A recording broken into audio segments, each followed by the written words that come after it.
औज़ु बिल्लाहि मिनश्शैतानिर्रजीम बिस्मिल्लाहिर्रहमानिर्रहीम।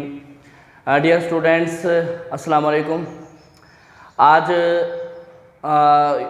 हमारे 8th क्लास का साइंस के यूनिट 2 का लेक्चर नंबर 2 है। थोड़ा सा पिछला जो लेक्चर है उसको थोड़ा सा हम रिकॉल कर रहे हैं, जिसमें एक तो हमने रिप्रोडक्शन की तारीफ बताई थी, 2 डेफिनेशनें थी कि organisms produce more organisms like themselves is called reproduction, या फिर दूसरी डेफिनेशन क्रोमोसोम्स के हवाले से थी कि the part of cell chromosomes produce new chromosomes, cell then rise new cells and organisms या individual produce offspring like themselves is called reproduction. अब बेटा जी, एक ऑर्गेनिज्म या यूँ समझ लें कि एक छोटा सा बच्चा है, वो बड़ा हो जाता है, छोटा सा प्लांट है, बड़ा हो जाता है, तो उसमें सेल मज़ीद सेल आ जाते हैं, ऐसे ही है ना। यानी कि एक बच्चे में मौजूद जो सेल हैं उनकी तादाद में और एक नौजवान जो है उसके बॉडी में जो मौजूद सेल हैं उनकी तादाद में फ़र्क है। अब फ़र्क मतलब क्या है कि उनमें सेल्स की तादाद कम है, उनमें सेल की तादाद ज़्यादा है। तो अब ये जो न्यू सेल जो आए हैं, नए सेल जो जवानों में या बड़े होने के बाद जो नए सेल आ जाते हैं, वो कहाँ से आते हैं? क्या हमारी खुराक के ज़रिए आते हैं? यानी कि जैसे हम खुराक खाते हैं उसके अंदर carbohydrates, fats, proteins, lipids, energy की चीज़ें हैं, तो क्या उससे हमारे बॉडी में सेल बनते हैं या उनकी वजह से ही कोई ना कोई सेल फॉर्म हो जाता है? तो ऐसा हरगिज़ नहीं है। पहला सवाल यह है कि how does new cell arises from? Answer, जो न्यू सेल्स हैं, new cells arises from pre existing cells. Pre existing मतलब एग्जिस्ट मतलब मौजूद होना, प्री पहले से। जब एक बेबी बर्थ में आता है, गिविंग आफ्टर अ बर्थ, जो एक छोटा सा जो बच्चा होता है, आखिर में उसकी एक रिप्रोडक्शन का जो प्रोसेस स्टार्ट होता है, तो उसमें जितने सेल्स मौजूद हैं, प्री एग्जिस्टिंग सेल्स जो मौजूद हैं, वही सेल मज़ीद डिवाइड होते हैं, वही उन्हीं सेल्स से मज़ीद सेल पैदा होते हैं। सेल बाहर से कहीं से नहीं आते। ये अलग बात है कि जो आपकी जो खुराक है वो मैटर करती है, आपकी खुराक में मौजूद जो प्रोटीन्स वगैरह हैं या कार्बोहाइड्रेट्स है वो मैटर करती है कि वो उसको इतनी एनर्जी की भी ज़रूरत है कि वो उसको डिवाइड कर सके, वो एनर्जी हमें खुराक से मिलती है। बाकी जो सेल जो बनेगा वो पहले से मौजूद सेल से ही बनते हैं, पहले से मौजूद जो सेल बॉडी में हैं वही डिवाइड बाय डिवाइड होते होते ज़्यादा होते चले जाते हैं। बाहर से कोई एक्सटर्नल ऐड के तौर पर डायरेक्ट सा कोई सेल आकर खुद से इंट्रोड्यूस हमारी बॉडी में नहीं होता। तो how does new cell arises from? नए सेल कहाँ से आते हैं, कहाँ से पैदा होते हैं? New cell arises from pre existing cell. हमारी बॉडी के अंदर जो पहले से मौजूद जो सेल हैं उन्हीं से नए सेल बनते हैं। अच्छा बेटा जी, एक थोड़ी सी बात मैं आपको क्लियर करना चाहूँ। अब ये देखो कि ये ना हमारे पास, फॉर एग्जांपल, ये मेरे पास ना एक सेल है, ये मैं उसका न्यूक्लियस बनाने लगा हूँ, ये न्यूक्लियस है, और इसमें फॉर एग्जांपल ये 2 क्रोमोसोम्स हैं। अब ना सेल जो डिवाइड होकर न्यू सेल बन जाता है, इसकी मज़ीद जो यानी कि किस तरीके से होता है वो नेक्स्ट लेक्चर में आएगा। वैसे आपको गो थ्रू में करा रहा हूँ। यानी कि एक सेल है, सबसे पहले ये आगे जाने के बाद ये जो सेल है ना, ये इसके जो क्रोमोसोम्स हैं ये डिवाइड होते हैं। यानी कि पहले इसमें 2 हैं, अब वो 4 हो गए हैं। फिर उसके बाद एक अगला प्रोसेस आता है जिसमें स्पेंडल फाइबर्स यानी कि सेंट्रियोल्स से निकलते हैं, जो क्रोमोसोम्स को एक ही लाइन पर लाकर खड़ा कर देते हैं, इक्वेटर पे लाके खड़ा कर देते हैं, बाकी ऐसे यहाँ पर मौजूद रहते हैं। फिर उसके बाद ये सेंट्रियोल्स जो हैं ये गायब हो जाते हैं, सेंट्रियोल्स जो हैं गायब हो जाते हैं, और ये जो सेल हैं, ये क्रोमोसोम्स है, ये अलग अलग हो जाते हैं। अलग अलग होने के बाद ये यहाँ पर अगले जो स्टेप जो होगा उसमें इसके अंदर एक अलग न्यूक्लियस बन जाएगा, इसमें अलग न्यूक्लियस बन जाएगा, 2 क्रोमोसोम इधर 2 क्रोमोसोम इधर रह जाएंगे। अगले स्टेप में जाके इसकी जो साइटोप्लाज्म है वो ब्रेक डाउन होगी, एक साइटोप्लाज्म इधर, एक साइटोप्लाज्म इधर, इसके न्यूक्लियस में 2 क्रोमोसोम, इसके न्यूक्लियस में 2 क्रोमोसोम। अब हम तो डायरेक्ट कह देते हैं कि ये एक सेल है, एक सेल है, इसमें 2 क्रोमोसोम है, ये डिवाइड हो गया, 2 सेल्स बन गए, इनके अंदर भी क्रोमोसोम्स वही 2-2 हैं। तो अगर एक सेल डिवाइड होकर 2 सेल बनता है तो बाकायदा वो एक तरतीब है, उसकी एक सीरीज है, एक वो बाकायदा तो एक साइकिल से गुजरता है। जैसे बारिशें होती हैं उसका एक साइकिल कहते हैं ना कि भाई धूप निकलती है और धूप के निकलने से समंदरों के ऊपर जो पानी है, समंदरों का जो पानी है वो भाप बनकर ऊपर उड़ते हैं, ऊपर जाके वो क्लाउड्स बनते हैं और क्लाउड्स में जो पानी होती है वो कहीं पे जाके फिर बरसते हैं, फिर वो नदी नालों के ज़रिए दरियाओं से होते हुए फिर समंदर में, फिर मतलब वो एक साइकिल है। ये नहीं है कि बारिश हो रही है चलो ये हो गई, एक साइकिल के थ्रू वो एक बारिश का प्रोसेस है।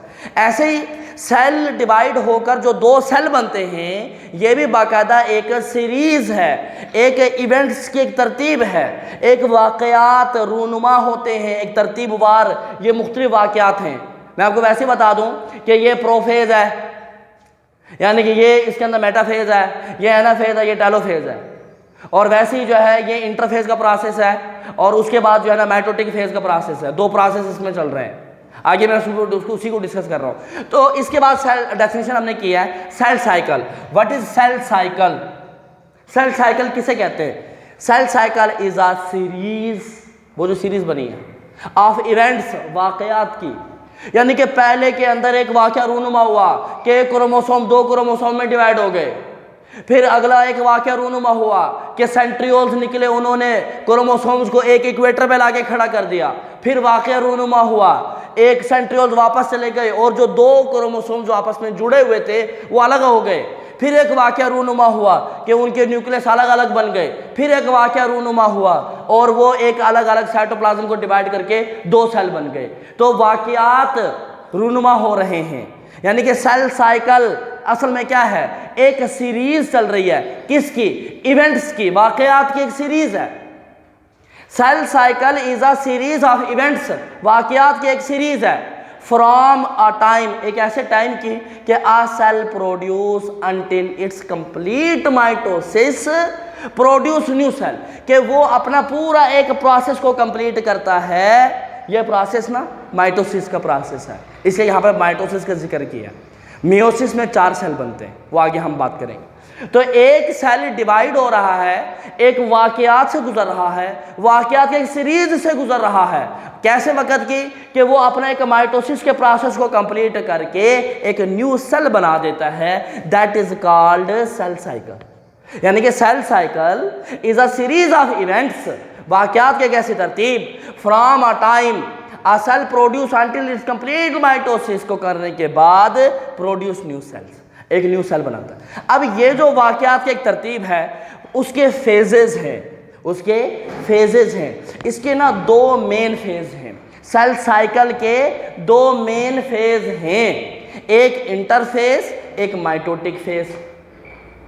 एक इंटरफेज और एक माइटोटिक फेज। तकरीबन यूँ समझ लें कि अगर 24 घंटे में एक सेल डिवाइड होकर 2 बनता है ना, तो उसमें तकरीबन यूँ समझ लो कि 23 घंटे इंटरफेस चलता है और 1 घंटे के अंदर माइटोटिक फेज चलता है। तो यानी कि इंटरफेस का प्रोसेस बहुत लंबा प्रोसेस है। आपकी बुक में ना इंटरफेस का लफ्ज़ 1 बार आया हुआ है, इस वजह से मैं ये चाह रहा हूँ कि आपको इंटरफेस के बारे में कंप्लीट पता हो कि क्या है। अब ये देखें बेटा जी कि मैं यहाँ पर ये एक सेल है, एक सेल जिसमें 2 क्रोमोसोम हैं, ठीक है। ये ऐसे यहाँ से गुजरता हुआ ऐसे करके आया और यहाँ पर आकर ये 2 सेल में डिवाइड हो गया। ये इस सेल से, यानी कि ये वाला हमारे पास क्या है? पेरेंट सेल है, और ये मेरे पास कौन से हैं? डॉटर सेल हैं। पेरेंट सेल से 2 सेल बन गए, यानी कि ये वाला सेल और ये वाला सेल, ये 2 सेल इसी से प्रोड्यूस हुए हैं, ये 2 सेल इसी से प्रोड्यूस हुए हैं। अब इसमें आप यूँ समझ लीजिएगा कि यहां से लेकर यहां तक यूं समझ लें कि ये इंटरफेस का प्रोसेस है। ये कौन सा प्रोसेस है? इंटरफेस का प्रोसेस है इतना। और फिर उसके बाद यहां से लेकर यहां तक, जिसमें वो एक सेल न्यू सेल बन रहा है, जिसमें वो एक सेल यानी कि न्यू सेल बन रहा है, यहां से लेकर यहां तक यूं समझ लें कि ये मेरे पास माइटोटिक फेज है। ठीक हो गया? बात समझ आ रही है? यानी कि एक सेल डिवाइड होकर दो सेल बन गए ना। अब एक सेल जो डिवाइड होकर दो सेल बना, उसमें यहां से लेके यहां तक वो एक प्रोसेस से गुजरेगा, इंटरफेज, और यहां से यहां तक एक माइटोटिक फेज। दो फेजेस हैं सेल साइकिल के। सेल साइकिल के दो फेज हैं जिसके जरिए एक सेल डिवाइड होकर दो सेल बना देता है। तो यहां पर ये लिखा है, write the phases of cell cycle. Cell cycle consist of two major phases, interphase and mitotic phase. Interphase and mitotic phase. अगला क्वेश्चन है, व्हाट इज इंटरफेज? इंटरफेज क्या है? Interphase is the longest phase of the cell division. Cell division का सबसे बड़ा phase है। इसमें एक सेल अपनी पूरी तैयारी करता है पहले डिवाइड होने के लिए। कहीं पे इंडिया पाकिस्तान की अगर जंग लग रही हो ना, वो पहले पूरी तैयारी करते हैं, अपने पास गोला बारूद असला, ठीक है, और टैंक वगैरह फौजी वगैरह पूरे के पूरे अपने की तैयारी करेंगे, उसके बाद वो लड़ेंगे अपनी पूरी ताकत के साथ। अब एक सेल ने डिवाइड होकर नया सेल बनाना है, वो पहले अपनी पूरी तैयारी करेगा। और ये जो इंटरफेज है, इसके अंदर मजीद 3 फेज और हैं। इसके अपने मजीद तीन उसके मजीद डिवाइड फेज हैं। उसमें एक फेज होता है G1 फेज, एक होता है S फेज, एक होता है G2 फेज। ये 3 फेज हैं। इसका जिक्र यहाँ पर नहीं है, वैसे मैं आपको बता रहा हूँ, 9th क्लास में आप इसको तफसील से पढ़ेंगे। G1 फेज, S फेज और G2 फेज, ये इंटरफेज के हैं जिसके अंदर एक सेल ने डिवाइड होने के लिए अपनी तैयारी करनी है। Before the start of cell division, cell अपने आप को डिवाइड होने से पहले the parent cell pass through a phase, parent cell एक फेज से गुजरता है, कॉल्ड इंटरफेज, उसको इंटरफेज कहते हैं। और इस इंटरफेज में क्या होता है? इस इंटरफेज में ये during interphase chromosomes in the nucleus, nucleus के अंदर मौजूद जो क्रोमोसोम्स हैं, ये यहाँ पर वो डिवाइड हो जाते हैं, डुप्लीकेट बनाते हैं अपने, वो डबल हो जाते हैं। अपनी तैयारी करनी है ना, क्रोमोसोम जो डबल होंगे तो न्यूक्लियस बनेगा, न्यूक्लियस बनेगा तो सेल बनेगा, सेल बनेगा तो टिश्यू, टिश्यू से ऑर्गन, ऑर्गन से ऑर्गन सिस्टम, ऑर्गन सिस्टम से फिर एक ऑर्गेनिज्म बनता है। तो अब यहाँ पर जो क्रोमोसोम्स को डुप्लीकेट होना है वो इंटरफेस के प्रोसेस में होता है। तो during interface chromosomes in the nucleus duplicate हो जाते हैं। डुप्लीकेट का मतलब कॉपीज ऑफ क्रोमोसोम्स, क्रोमोसोम्स की नकल आर डेवलप्स, वो तैयार हो जाती है। और इंटरफेस डिवाइड इनटू 3 फेजेस, वैसे मैंने लिख दिया है, आपने याद भी करने। इंटरफेस के 3 फेज है, G1 फेज, S फेज और G2 फेज।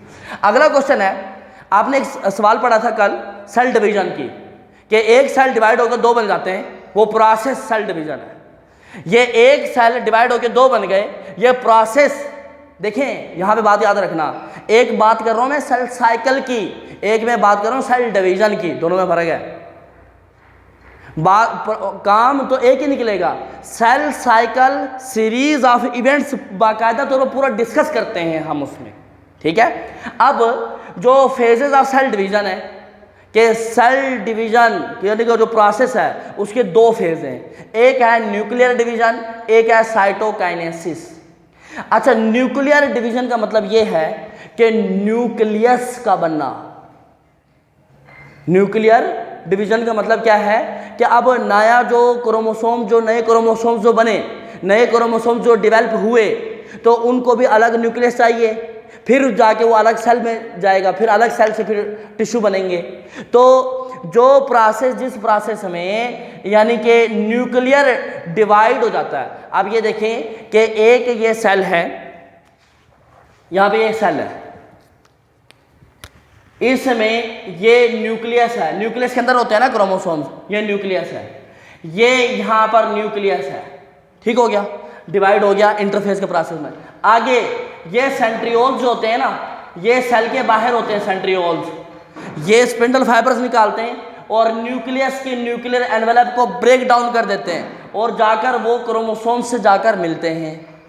उसके बाद वो क्रोमोसोम्स को धकेलते हुए एक सीध में ले आते हैं। जब वो वापस जाते हैं तो क्रोमोसोम्स को अलग कर देते हैं और जब वो क्रोमोसोम्स जब अलग हो जाते हैं तो फिर उनके ऊपर एक न्यूक्लियर एनवेलप अलग से लग जाती है। तो ये यहाँ से लेके ये यहाँ तक का जो प्रोसेस जो मैंने आपको अभी बताया कि जब एक न्यूक्लियस का ब्रेकडाउन होना, क्रोमोसोम्स का मिलकर अलग करना, तो दी डिवीजन ऑफ न्यूक्लियस का डिवाइड होकर दो न्यूक्लियस बन जाना, यानी कि शुरू से लेके यहाँ तक का जो प्रोसेस है वो सेल डिवीजन का न्यूक्लियर डिवीजन कहलाता है। यानी कि न्यूक्लियस से डिवाइड होकर दो बन गए न्यूक्लियस। पहले सेल दो नहीं बनते, पहले एक ही सेल रहेगा और उसी एक ही सेल में दो न्यूक्लियस बनते हैं। जब वो दो न्यूक्लियस बन गए, अब उसके बाद वो चूंकि एक ही सेल है, उसके अंदर साइटोप्लाज्म भरा हुआ है, साइटोप्लाज्म है उसके अंदर मौजूद। अब क्या होगा कि साइटोप्लाज्म ब्रेक होगा ताकि वो दो सेल बन जाए। जब साइटोप्लाज्म जब ब्रेक होता है तो उसको साइटोकाइनेसिस कहते हैं। The division of nucleus is called nuclear division, इसका दूसरा नाम कैरियोकाइनेसिस भी है। और cytokinesis, the division of cytoplasm is called cytokinesis, उसको हम साइटोकाइनेसिस कहते हैं। अब ये जो कैरियोकाइनेसिस है या जो न्यूक्लियर डिवीजन है उसके बाकायदा तौर पर आगे चार फेजेस हैं, प्रोफेज, मेटाफेज, एनाफेज, टेलोफेज। यानी कि यहाँ पर जो प्रोसेस जो चल रहा है कि क्रोमोसोम्स का डुप्लीकेट बनना और उसके बाद क्रोमोसोम्स का एक ये प्रोफेज है, क्रोमोसोम एक सीध में आ गए, मेटाफेज है, उसके बाद ये अलग से होते हैं, ये टेलोफेज है। तो ये वाला जो प्रोसेस कंप्लीट है तो इसको हम कैरियोकाइनेसिस कहते हैं। तो बेटा जी इसको आपने अच्छी तरीके से अपने कंसेप्ट क्लियर रखने हैं। इसमें सेल साइकिल के फेज़ कौन से हैं, सेल डिवीज़न के कौन से हैं, वो कहाँ से शुरू हुआ कहाँ ख़त्म है। बाकी इसके बारे में कल मज़ीद भी नेक्स्ट लेक्चर के अंदर मैं आपको क्लियर कर दूंगा। बाकी ये आपके क्वेश्चन नंबर 10 तक होमवर्क प्लस लर्निंग का काम और अंडरस्टैंडिंग इस चैप्टर की बहुत अच्छे से आपने करनी है।